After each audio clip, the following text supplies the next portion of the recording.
You were asleep just a second ago, and now you aren't. Okay.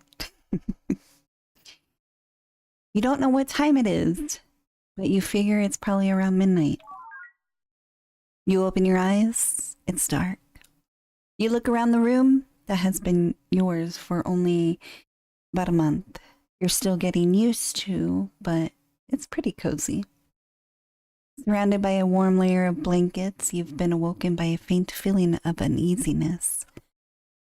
You struggle to pinpoint the source of this sensation until the silence is broken by the sound of your empty stomach. I guess I'm hungry. You've been generally hungry since you started taking testosterone. Your bed is nice and warm, but it'll be hard to fall asleep again. Now that you know you're hungry, you decide to... Let's go back to sleep. You ignore your natural need for food and close your eyes. The sounds your stomach makes are a bit annoying, but you manage to ignore it. I'll eat a good breakfast in the morning and make up for it. I can even cook something for Mitch. You think about all the yummy stuff you can cook. Okay, scratch that. You're only getting hungrier. You think about how happy your roommate will be after he eats your food. You can even hang out in the living room and watch something together while you eat. Yeah, it'll be real nice. You close your eyes and think about nice and fun things to do together. And eventually, you fall asleep again. Now, we gotta get up and get something to eat. You lazily stand up. The air is certainly colder than your bunch of blankets. You grab one of them and toss them over your shoulder. Wouldn't want to catch a cold. The old wooden floorboards creak under your steps. Yeah, you better be careful not to make much noise. I'd feel better if I woke up my roommate. Poor guy looks like he barely sleeps as it is. Maybe I should lend him one of my plushies so he doesn't feel so alone. You go downstairs and arrive at the kitchen. The floors here are made of tiles with simple patterns. The more you look at it, the light's reflections start to seem less mundane and start looking more like a sunrise on the turtle's wet shell. You wonder if they have always looked like this, or if your hunger and sleepiness are playing tricks on you. You were walking while looking on the floor and crashed against the cabinet. Not too hard. Good thing I wasn't holding anything sharp. You look away before the pretty tiles make you even dumber. Well, I better get busy and find something to eat and go back to bed without seeing any more weird, distracting things. They did say this house used to belong to a murderer or something, so I better be careful in case any angry ghosts want to kill me. My roomie Mitch told me it was most likely 100% haunted. But he said I'll be fine if I just avoid anything that seemed paranormal and kept my cool. You try your best to look at the floor tiles again. Better get cooking before your curiosity wins you over. You glance over the kitchen counter and spot some bread. A sandwich will do just fine. You grab the bread and open the fridge to gather your ingredients. Lettuce, tomatoes, cheese, ketchup, mustard, ham, pickles. There's just one pickle left. Mitch told me to always leave the last one there in the fridge because eating the last one is bad luck. Or something like that.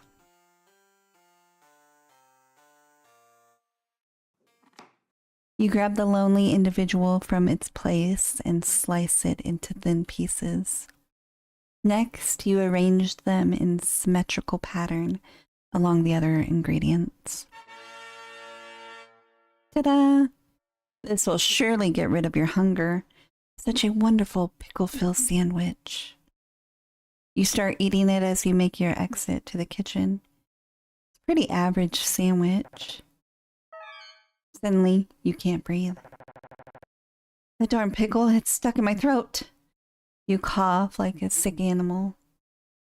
You continue choking and succumbing under the lack of oxygen. You fall to the ground. As your unconscious fades, your last words fall flat and coarse. That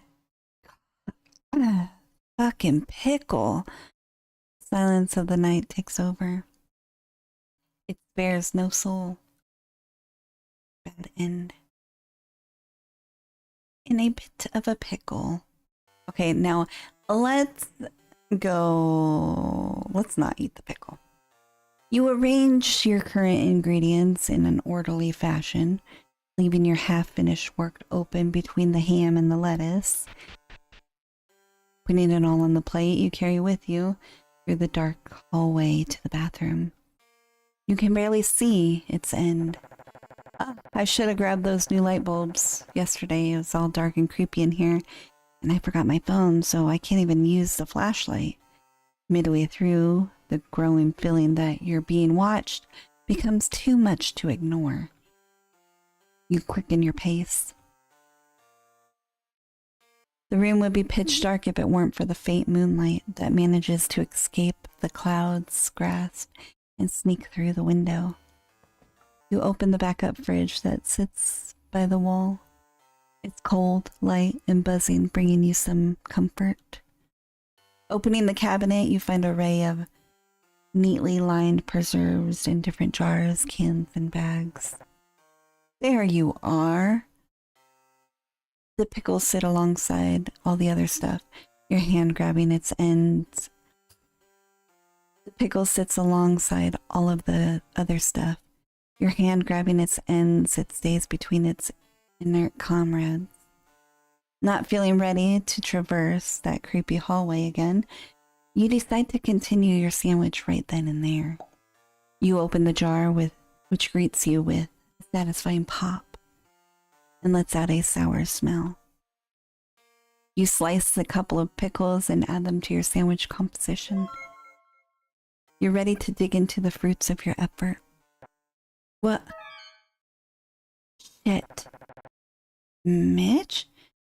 Buddy, is that you? The silence doesn't budge. The figure approaches slowly at first, but it increasingly picks up the pace. Oh shit. No, no, no. The figure enters the room.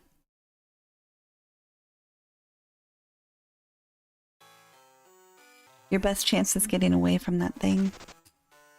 You run full speed and dodge it with the expertise of a top league basketball player. You dash through the creepy hallways. The figure doesn't seem to be catching up yet. You're almost reaching the safety of the light. Almost there. Almost there. The kitchen doesn't seem to get any closer despite your amazing sprint. Is this stupid hallway getting longer? You keep running, sweat running down your back. Yet, you reach nowhere. The hallway looks creepier and creepier every second. You slow down until you're barely even walking. Stopping in your tracks, you lay against the wall exhausted. You look at both of your sides and find no sight of an exit.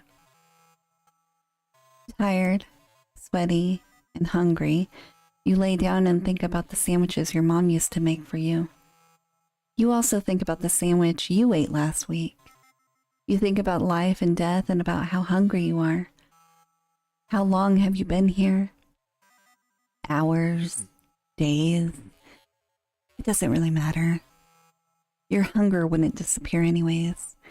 The floor is somewhat warm, or perhaps you're just too cold.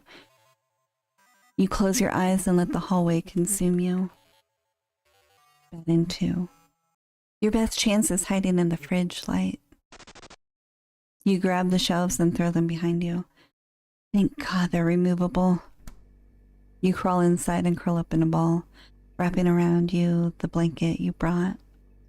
The light is gone after closing the door, and the constant buzzing is almost comforting. protecting you against whatever that thing outside is. You're still hungry. There's some stuff in the fridge beside you. You grab some cheese and bite into it. You think, it's not my sandwich, but it's better than nothing. It's because, well, since you got here, is that thing still out there? It's been a while since you got here. Is that thing still out there? You open the fridge slightly. Oh. Yep. You shut the door quickly. I don't think I'm getting out anytime soon. After eating some more readily available snacks, you slowly fall asleep inside your cold refuge. You'll get out in the morning when the light allows you to. There's noise outside. It startles you. Slow footsteps approach.